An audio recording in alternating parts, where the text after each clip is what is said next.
Вітаю ўсіх яшчэ раз, з вами по-ранейшаму Змейцер Лукашук, а з намі на сувязі прадстаўніца кіберпартызан, магістрантка паліталогіі Юліяна Шамітавец. Прывітанне, Юліяна. Вітаю, Змейцер.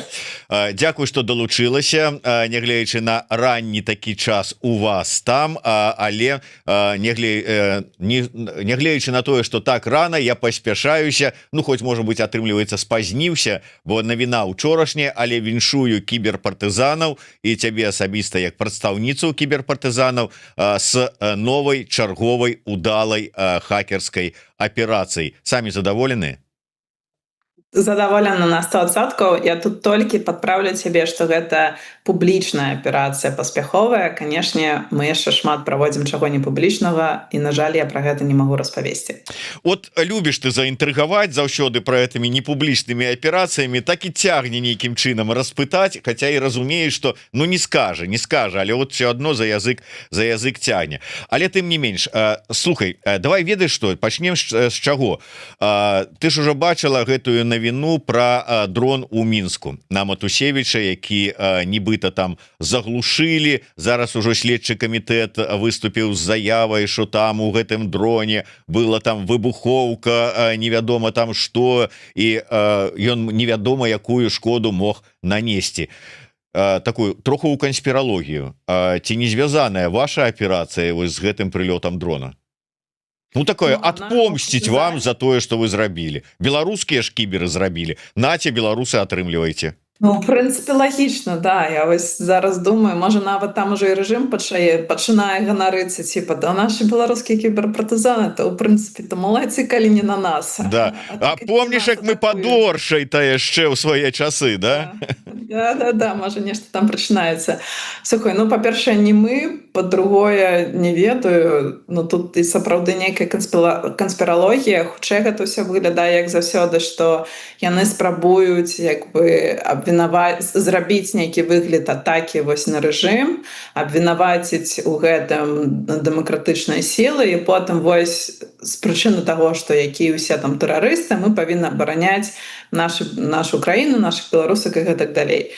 Яны ж таксама там спрабавалі распаўсюджваць хлусню аб тым, што там кіберы амаль што там спрабуюць ці там плануюць узарваць азот ці нейкі таксама там выбухі зрабіць. Таму, ну, як бы, я не магу гэта сур'ёзна ўспрымаць, калі ў нас няма сапраўды правераных дадзеных.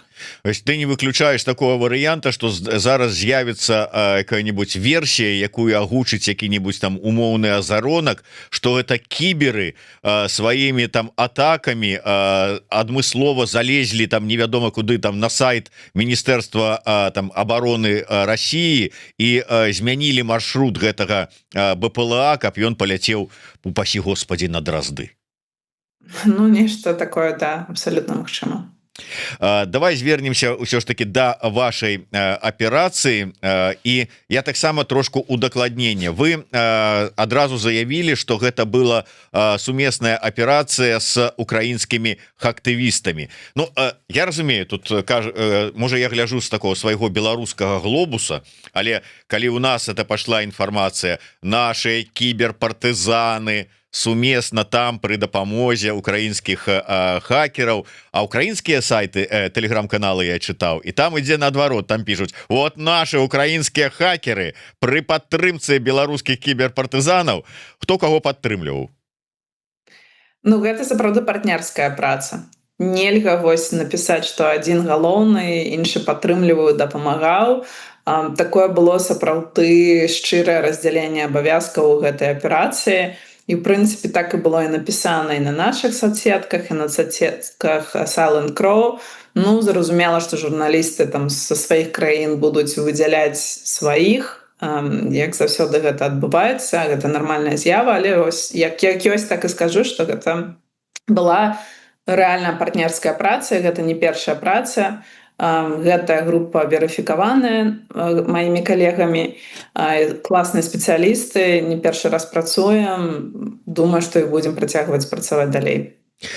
Слухай, ну зразумела, что беларускія кіберы, вы не раз гэта заяўлялі і рабілі, а не толькі заяўлялі, але што-небудзь, каб дапамагчы Украіне у гэтым супрацьстаянні расійскім агрэсарам.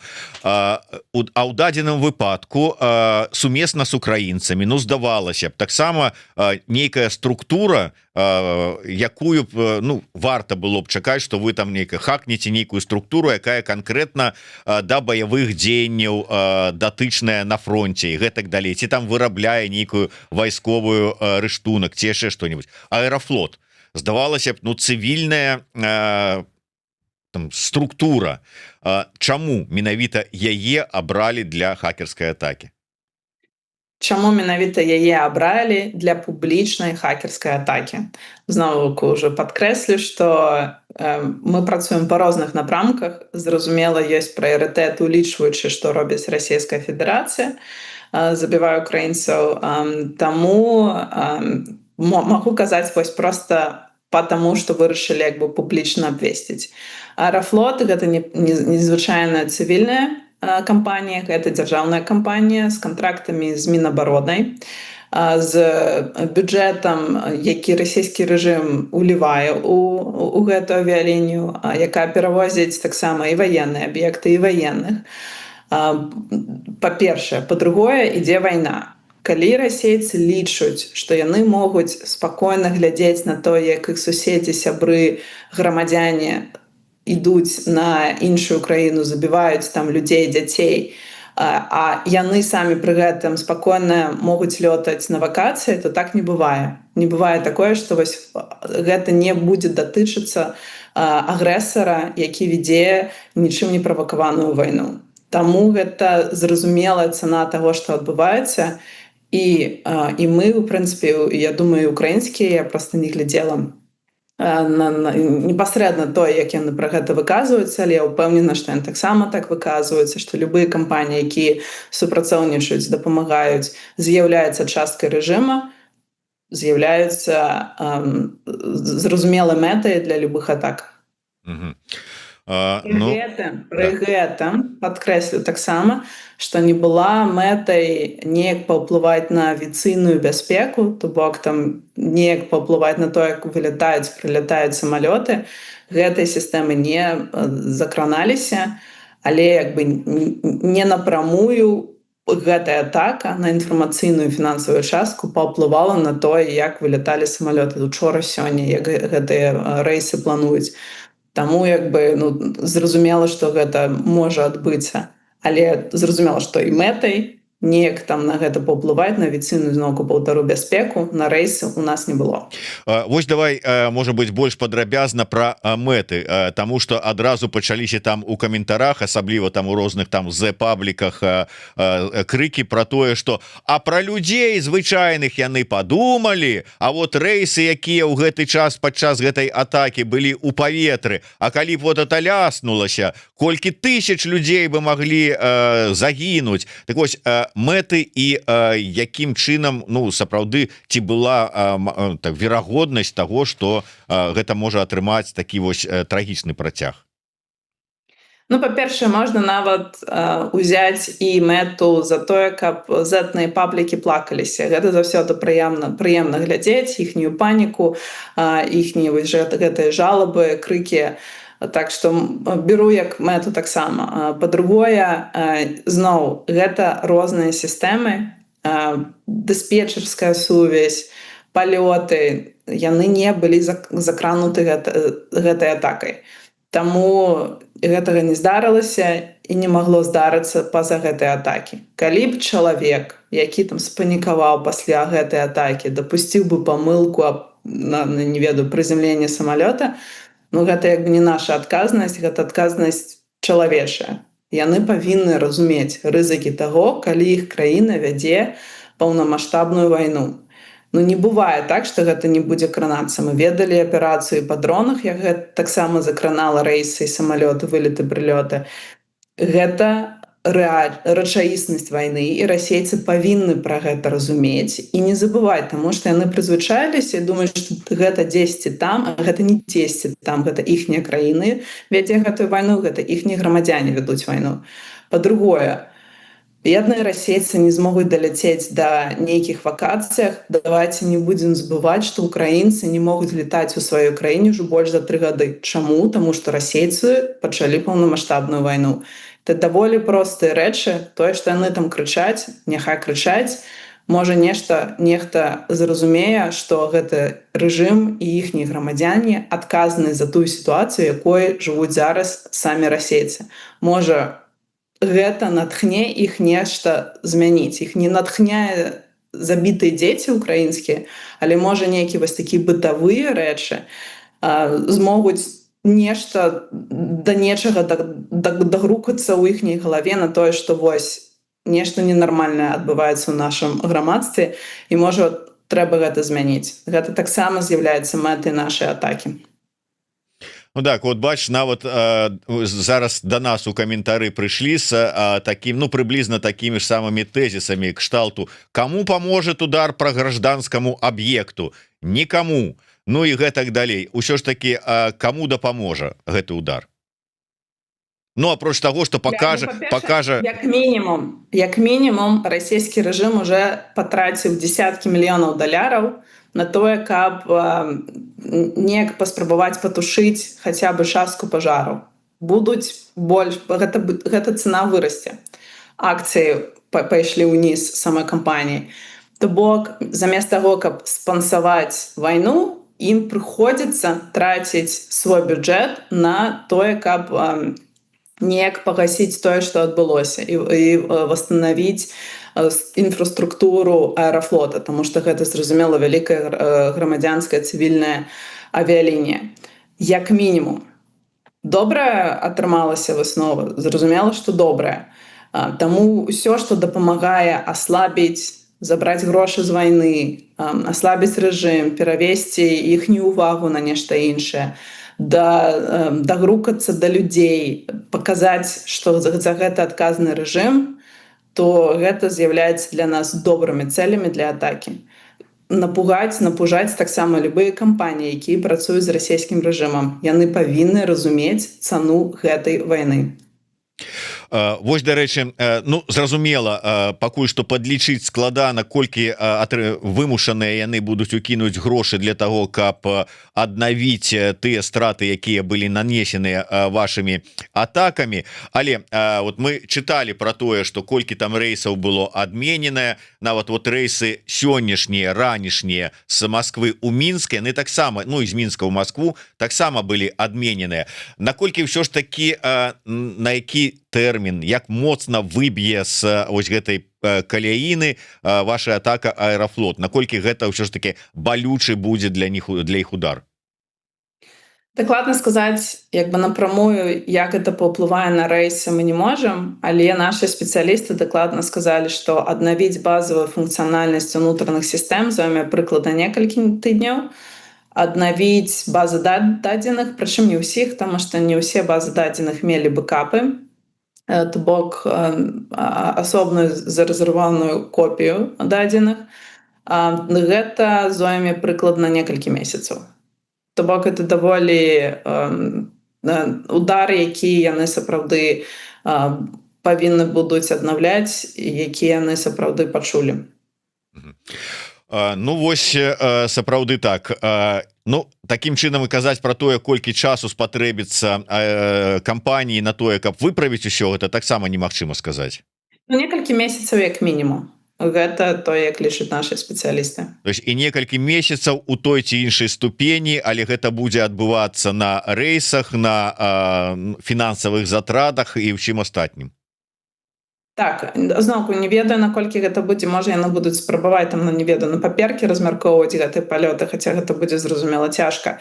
Але поўнасцю так, функцыянаванне сістэмаў, набыццё квіткоў, гэтак далей, прыкладна некалькі месяцаў нашы спецыялісты лічуць, улічваючы яны ведаюць, што яны там паламалі, зашыфравалі, сцёрлі. Гэта вельмі была маштабная атака. Насамрэч, нават я спытала вось у калег, з чым можна параўнаць, можа там з беларускай чыгункай, яны сказалі, што такога пляну, такога маштабу не было нават публічнай атакі. Таму сапраўды зойме час. і таму мы таксама раім насамрэч не карыстацца гэтай кампаніяй некалькі месяцаў на усялякі выпадак, таму што мы не адказваем за тых людзей, якія зараз пад стрэсам, пад панікай, таму што таксама расійскі рэжым, як і беларускі, будзе шукаць кратоў, хто там даў паролі кіберпартызанаў ці Silent Crow, хто там здрадзіў, і як гэта заўсёды як бы свае ж будуць і пакутваць. Таму у гэтай стрэсавай сітуацыі могуць адбывацца памылкі, лепей паклапаціцца пра сябе, пра сваё жыццё і з іншага боку таксама не фінансаваць дзяржаўную кампанію. Удар, я вот просто я чытаў, ты уже казала про тое, про гэтую адказвала на пытанне, але для наших гледачоў, можа хто пропусціў гэтую інфармацыю, гэта было просто вынішчэнне, знішчэнне там вот этой унутранай там электроннай там айцішнай там карпаратыўнай сеткі, так, карпаратыўнай сеткай, ці як гэта у іншых сваіх публічных аперацыях вы адначасова скачвалі нейкую інфармацыю. Калі тут таксама качалі, то што? І ці была мэта скачу? То есть што можна цікавага знайсці у нейкіх там вот этих на серваках грамадзянскай публічнай кампаніі? Так, добрае пытанне. Галоўнай мэтай пампаваць дадзены не было. Галоўнай мэтай было нанесці сапраўды вялікі ўрон. Што і адбылося, і мы вось на свае вочы можам пабачыць вынікі гэтай аперацыі. Наконт дадзеных усё роўна атрымалася спампаваць. Першае, я думаю, што будуць аналізаваць, і гэта вельмі шмат дадзеных, таму гэта зойме час, не трэба чакаць, што вось сёння-заўтра кіберпартызаны адразу будуць выкладваць там вельмі цікавыя расследаванні па таму, там, якія агенты куды ляталі, зойме час. Наконт таго, што ў першую чаргу хутчэй за ўсё мы будзем выкладваць гэта пошта і праслухоўкі сотруднікаў аэрафлота. Там же ўвогуле незразумела, ці мае як бы права, ну калі там закон і права ўвогуле існуе ў Расійскай Федэрацыі, вось, але мелі яны гэтае права на тое, каб записываць сваіх нават сотруднікаў, гэта ўсё роўна будзе добра паказаць, які рэжым рэпрэсіўны, лішні раз нагадаць, каб людзі яшчэ больш разумелі, што нават там у такіх у цывільных кампаніях за імі сочаць і за імі назіраюць. Наконт дадзеных пералётаў, канешне, там шмат можа быць цікавая інфармацыя аб тым, хто, мы не будзем выкладваць дадзены абсалютна ўсіх людзей. Я думаю, ўжо хто, я там размаўляла шмат учора з расійскімі журналістамі, але як бы нашы свае беларускія журналісты, беларусы, гледачы, якія глядзяць нас, ведаюць добра беларускіх кіберпартызан. Яны ведаюць, як мы вельмі асцярожна, акуратна ставімся да дадзеных, які ў нас ёсць. Таму і з гэтымі нават дадзенымі іншай краіны мы таксама ўсё роўна асцярожна будзем таксама ставіцца, як бы масава выкладваць нейкія базы ніхто не збіраецца, але непасрэдна рабіць нейкія расследаванні, хутчэй за ўсё сумесна з журналістамі, таму што нас проста не хапае чалавечых рэсурсаў на тое, каб самім гэта рабіць, і зразумела, што і экспертных ведаў таксама не заўсёды хапае ў гэтым напрамку. Таму будзем разбірацца у нейкіх канкрэтных расследаваннях. Калі будзе канкрэтная тэма, напрыклад, там нейкі ФСБ агент лятаў, ці нейкі актывіст, які на баку, не ведаю, Расіі ці Беларусі, таксама летаў у Расію чамусьці, пра гэта, канешне, будуць нейкія расследаванні. Не кажу, што гэта дакладна ёсць, але гэта таксама мы будзем шукаць, каб вось забяспечваць бяспеку людзям, таму што мы ведаем, што сапраўды вярбуюць людзей, ёсць супраца і з расійскімі, з беларускімі службамі, яны супрацоўнічаюць. Па кейсу той жа самай Анжэлікі Мельнікавай мы бачым, што яны леталі праз Маскву, таму зразумела, што шмат цікавай інфармацыі і для беларусаў, хутчэй за ўсё мы зможам знайсці ў гэтых дадзеных.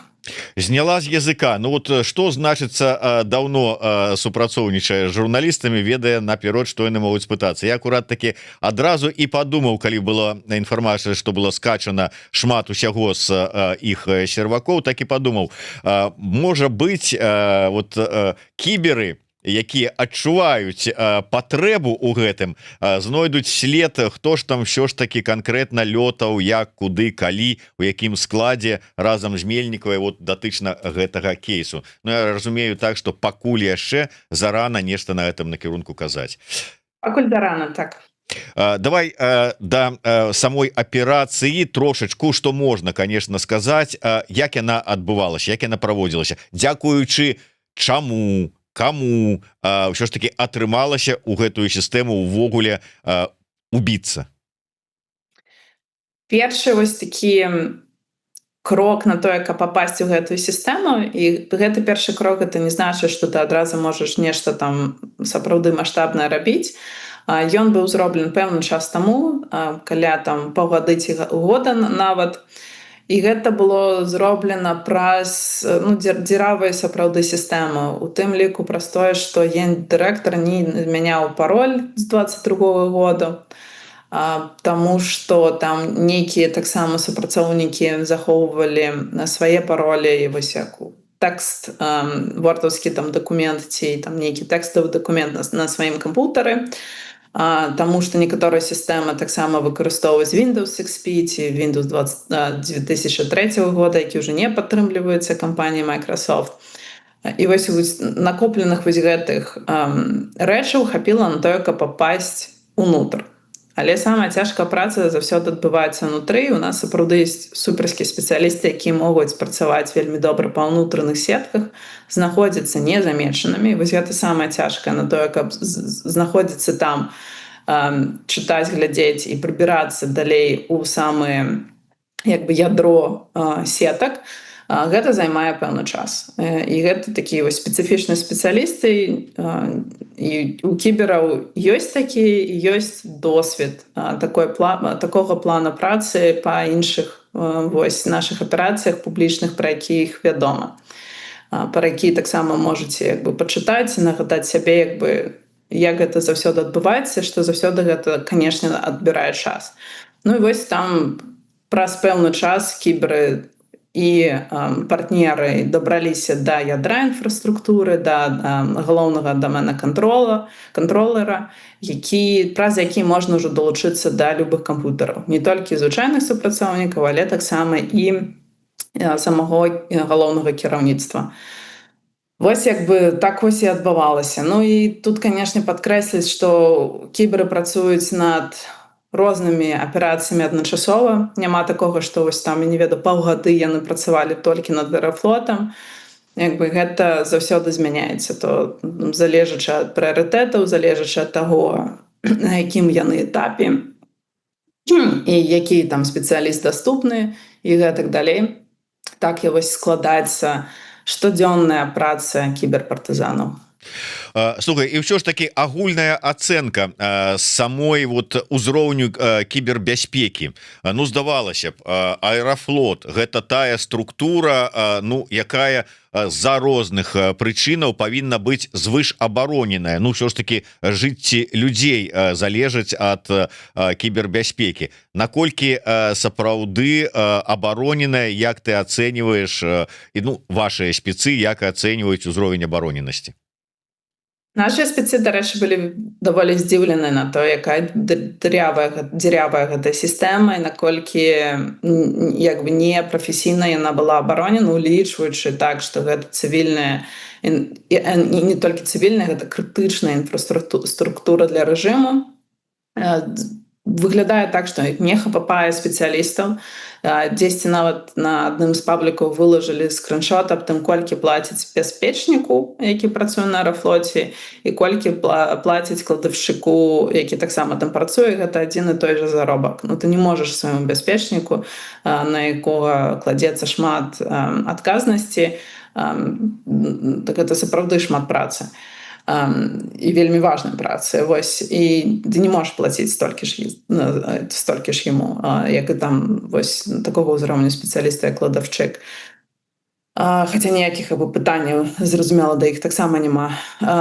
Таму сапраўды здзіўлены там наконт беларускіх сістэм мы не вельмі сильно здзіўляемся, таму што зразумела там няма спецыялістаў, з'ехалі. У Расіі ўсё ж такі сітуацыя іншая, людзі не ўсе з'язджаюць, ёсць добрыя ці-спецыялісты, іх больш, у прынцыпе, краіна больш.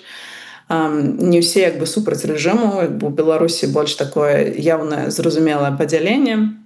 Таму да, было здзіўленне, ну вось як бы такая сітуацыя, што ўсё роўна заканамерна ідзе да гэтага. Не хапае ўсё роўна спецыялістаў, не хапае тэхналогій. Вось як бы прыходзіцца выкарыстоўваць Windows XP. Не могуць расейцы як бы свае нешта такога ж ўзроўня пабудаваць. Ну вось таму і такі вынік. Ну і таксама, я думаю, гэта ж пытанне расхлябнасці. Я думаю, таксама яны там адмывалі грошы. Таксама дзесьці бачыла лічбы, колькі яны там мільярдаў расійскіх рублёў патрацілі на тое, каб перабудаваць там сваю інфраструктуру бяспекі. Ну вось яны ўсё там хутчэй за ўсё скралі, адмылі, і гэта не дайшло да сапраўдных рэчаў. Як бы тыпічнейшая гісторыя ў Расіі. Таму як бы такія вынікі, гэта толькі будзе пагаршацца. Гэта ж не толькі мы можам казаць пра гэтую інфраструктуру, іншыя часткі інфраструктуры будуць таксама мець магчыма гэтай праблемы, іншыя кампаніі, якія таксама крытычны для рэжыма. Таму паглядзім, але гэта адбіваецца ў першую чаргу на людзей. І зноў жа гэта месседж для людзей. Вы павінны зразумець, куды гэта ўсё каціцца. Калі вам ўсё роўна на забіццё людзей, то хаця б як бы падумайце пра сваё жыццё і пра сваю як бы бытавыя рэчы. Коротко я хацеў бы яшчэ одну тэму закрануць, але перад гэтым такое агульнае пытанне просто з тваіх словаў про тое, что ну вы расійская здзіўлены, хаця пра беларускую там кібербяспеку на розных прадпрыемствах і нават у крытычных установах і структурах, ну как бы ведаеце, что там все слабавата. Слухай, апошнім часам мы бачым, як узмацніліся розныя там, я не ведаю правильно назваць, кібератакі ці вот кібераперацыі пра лукашэнкаўскіх там хакераў, спецыялістаў ці каго. Той же самае з апошняга там сітуацыя з беларускім гаюном, іншыя сітуацыі. Дзе тут кібератака? Не, я до таго, што ўсё ж таки спецы пэўныя ёсць, ці іх вот усіх туды забіраюць, каб яны ламалі і працавалі супраць прадстаўнікоў дэмакратычных сілаў, іх структураў, а вот на крытычнай інфраструктуры ўжо нармальных спецоў не застаецца. Ці як ты ацэньваеш вот всю эту сітуацыю? Там, якія працуюць вось па кейсах тыпу гаюна, гэта хутчэй не тэхнічныя спецыялісты, як бы звычайныя, ну там расследавацелі, афіцеры там КДБ і гэтак далей. Яны ж атрымалі доступ праз затрыманне чалавека. І як бы усе падобныя рэчы адбываюцца праз тое, што ў них ёсць доступ ці да фізічнага дэвайса чалавека, ці да самого чалавека. Далей яны ўжо сістэмна, як бы звычайныя беларусы, там выпісваюць усе кантакты, выпісваюць усе праграмы, заходзяць усё, як бы выпампоўваюць. І як бы сістэмна крокам за крокам атрымоўваюць інфармацыю, далей ўжо затрымліваюць людзей, якія там звязаны там з чалавекам нумер 1, з якога яны злавілі. То бок вядзецца вось такая добрая сістэмная следчая праца, не звязаная ніяк з ніякімі там кібератакамі, как бы не трэба перабольшваць на тое, на што яны здольныя.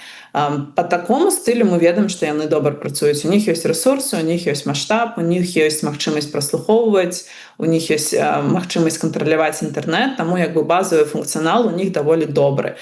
І зразумела, што тут будуць поспехі.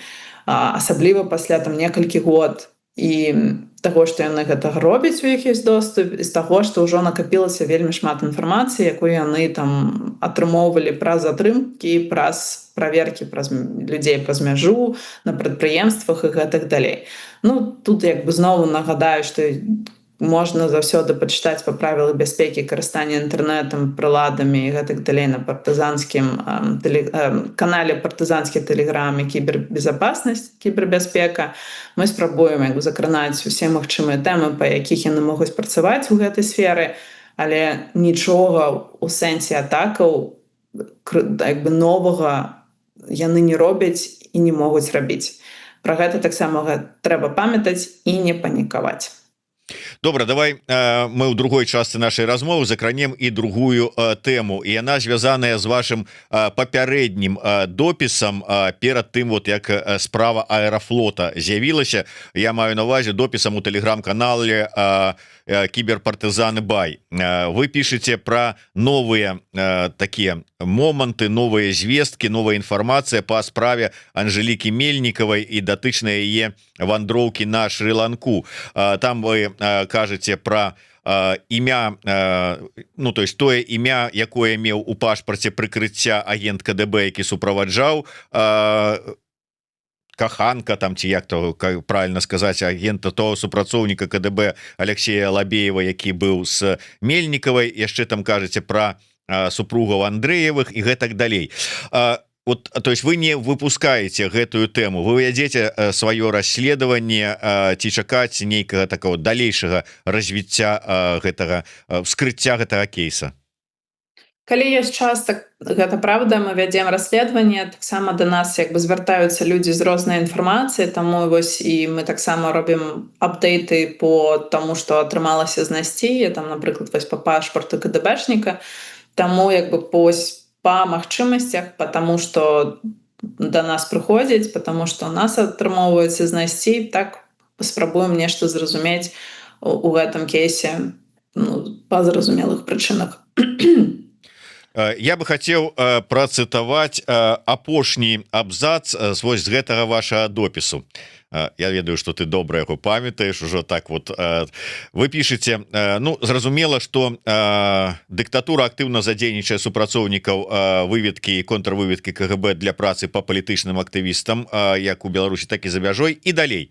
Аднак нашы магчымасці па выяўленню агентуры рэжыма таксама пастаянна растуць. Толькі за апошнія некалькі месяцаў кіберпартызаны атрымалі новыя інструменты, дзякуючы якім цяпер мы можам больш эфектыўна і больш хутка выяўляць супрацоўнікаў КДБ, якія раней заставаліся ў цені, у тым ліку агентаў пад прыкрыццём.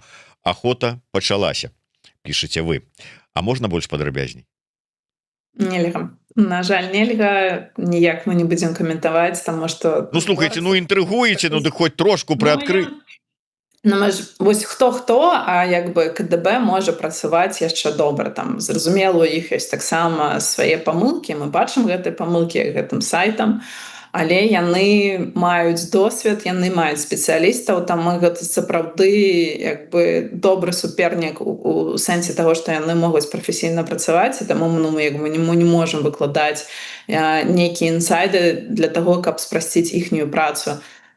Таму як бы вось максімум таго, што мы можам сказаць, сапраўды магчымасці павялічыліся, і таму мы таксама прызываем і актывістаў ісці да нас, калі ёсць нейкія падазроныя людзі ў вашым асяроддзі.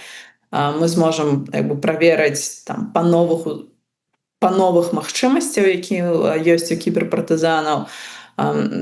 Таму як бы гэта важная праца. Яны спрабуюць заўсёды знайсці новыя шляхі на то, як вербаваць людзей, на то, як засылаць агентаў, робяць гэта даволі маштабна. І улічваючы, што у нас ёсць як бы пашпарты, што у нас ёсць дадзеныя, базы дадзеныя муса, ім прыходзіцца знаходзіць новыя шляхі, улічваючы, што у нас таксама ёсць база даносаў, і гэта патэнцыйныя завербаваныя агенты таксама. Яны заўсёды гэта шукаюць, і мы таксама павінны станавіцца больш крэатыўнымі. І вось таму як мы гэта публічна аб'яўляем на тое, каб людзі ведалі, што яны могуць да нас звярнуцца, і мы будзем рабіць расследаванне, калі ёсць нехта падазроны у вашым асяроддзі. Вось глядачка Вера Стараженко задае пэўныя пытанні, і вот глядзі, тут допіс з некалькі пытанняў. Першае пытанне, я так разумею, сябе утрымлівае сумнеў у датычнасці кіберпартызанаў увогуле да гэтай аперацыі с Аэрафлотом. Не боитесь брать на себя ответственность за то, к чему, скорее всего, не причастны? Ну и далее, если самолет упадет с гражданскими, если даже не по вашей вине упадет самолет, а скажут, что по вашей? Но мы не боимся браць, таму што мы ніколі не бралі адказнасць за нейкую аперацыю, якую мы не рабілі. Па любой аперацыі мы можам паказаць нейкія доказы, мы можам распавесці, як гэта аперацыя адбывалася. Наконт адказнасці, ну, калі сядзець і не баяцца, ну, то ты нічога не робіш. Такое вось жыццё, асабліва ў нашых умовах. Таму мы заўсёды зможам спакойна распавесці у тым абмежаванае, дзе ёсць лінія таго, што вось гэта наша адказнасць, а гэта не наша адказнасць, як ёсць. Калі людзі там сядзяць, дадумваюць, гэта ўжо праблемы людзей, гэта не наша праблема. Наша пытанне растлумачыць, далей уже як гэта будуць успрымаць іншыя, гэта ўжо іншае пытанне, гэта не залежыць ад нас. Так, Кісляк абураецца, чаму я чытаю пытанні гэбні. Якая розніца, гэбні пытанні ці не? Юліана дала вельмі добры адказ на такія закіды і прагучалі выдатныя тэзісы. Так што ад каго прыйшло там типа пытанне, у дадзеным выпадку неважна. Неважна там наколькі глупае пытанне, важна які разумны адказ. Мы, дарэчы, заўсёды адказваем на ўсе пытанні. Нам усё роўна, КДБ, не КДБ, расейцы, не расейцы гэта задаюць. У нас няма такого, што там гэтае пытанне ты не можаш задаваць. Я магу проста не ведаць, ці магу не адказаць на гэта пытанне, але у нас заўсёды палітыка таго, што пішыце і задавайце любыя абсалютна пытанні. Мы будзем паспрабаваць неяк на іх адказваць. Калі не мае сэнсу, тады мы гэта адчынена таксама кажам. Я вярнуся ўсё ж таки, ну выбачай, да тэмы выяўлення агентуры, бо это сапраўды важная на фоне апошніх падзеяў, падазрэнняў, выяўленняў с этими пашпартамі такая тэма. Вось да нас некалькі разоў у нас у студыі ад прадстаўнікоў таго ж самага Белпола і Жыгара і Купрэйчыка гучалі такія, ну как бы тэзісы, што варта было б беларусам у структурам беларускім стварыць ну нейкую такую сваю арганізацыю, якая б займалася ну не тое што выяўленнем, а как бы проверкой тых людзей, якія і там на візы просяцца, падаюцца, каб все ж таки іх ідэнтыфікаваць, спраўдзіць, праверыць, каб ввогуле саму колькасць прыездаў патэнцыйнай агентуры нават на захад ужо на першасным этапе абмежаваць. Як ты лічыш, наколькі ўсё ж таки, ну хай громко будзе сказано, але нейкай такой контрвыведкі беларускіх дымсілаў стварыць, наколькі гэта рэальна, там вот з вас, кіберпартызанаў, Белпола, таго іншых можа там нейкіх структураў, там якія могуць нечым дапамагчы, але наколькі это магчыма? Гэта варта, гэта дакладна я магу сказаць, і пра гэта мы таксама казалі, я таксама падымала гэта пытанне там год ці два таму. Гэта ўсё залежыць хутчэй за ўсё ад палітычных гульцоў.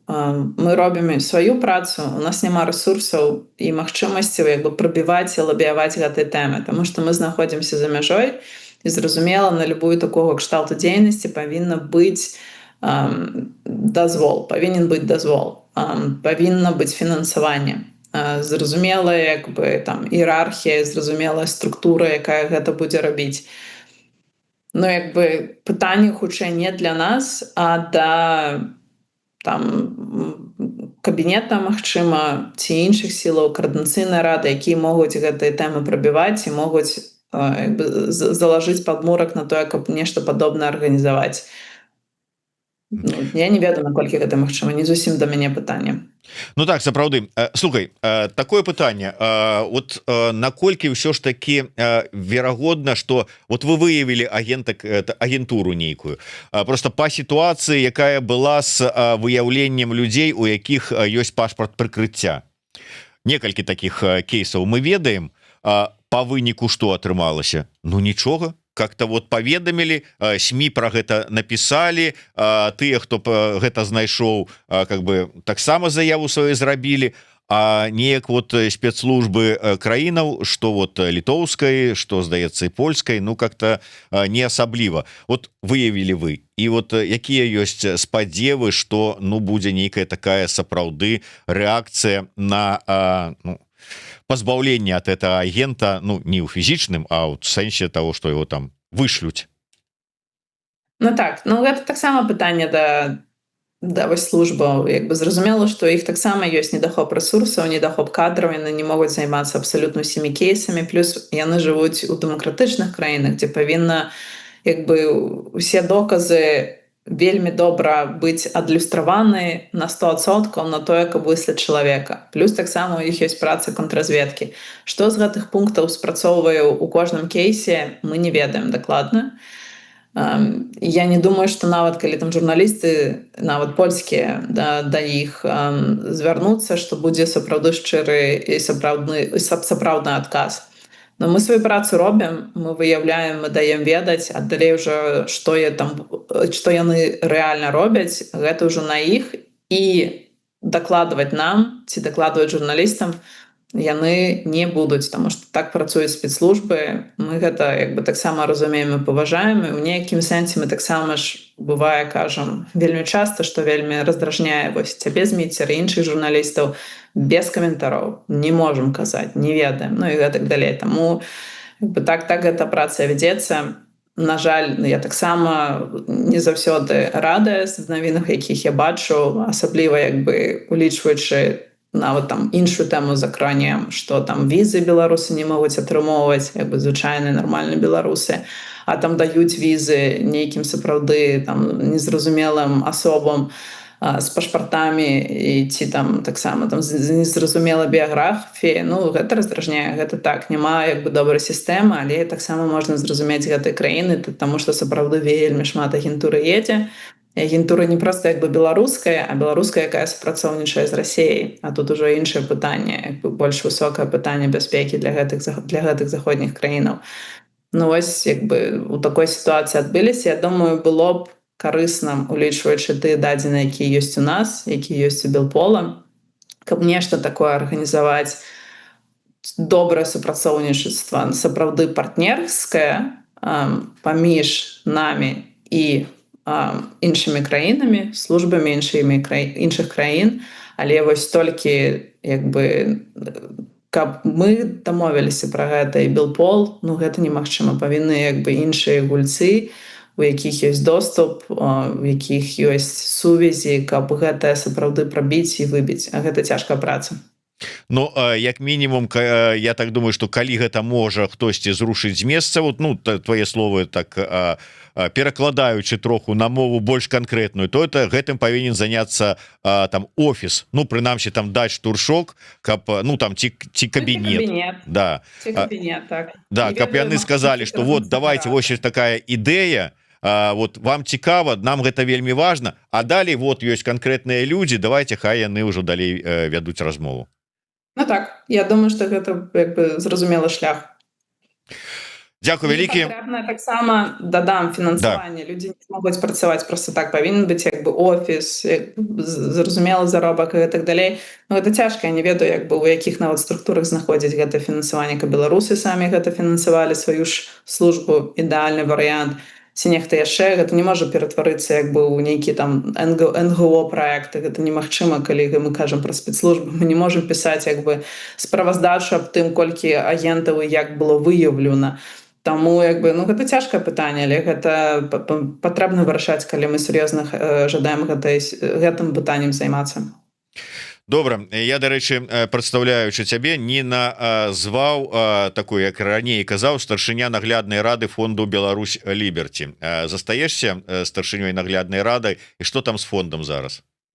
Застаюся, з фондам усё нармальна. Працуем надалей з тымі партнерамі, з кім мы працавалі.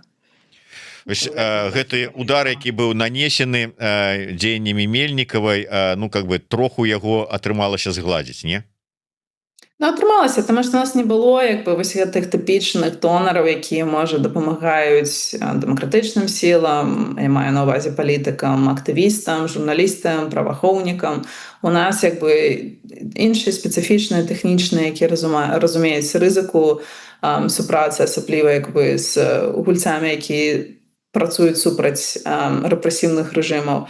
Таму як бы з донарам увогуле ніякіх пытанняў не было. Ну, пытанні былі, вырашалі бюракратычныя, гэта сапраўды заўсёды не вельмі як бы весёлая дзейнасць. Ну, як бы як адбылося. Вось, дзякуй Богу, вырашылі. Дзякуй вялікі. На жаль, трэба развітвацца. Я нагадаю, што з намі ў эфіры была афіцыйная прадстаўніца кіберпартызанаў і старшыня нагляднай рады фонду Беларусь Ліберці, магістрантка паліталогіі Юліяна Шамітавец.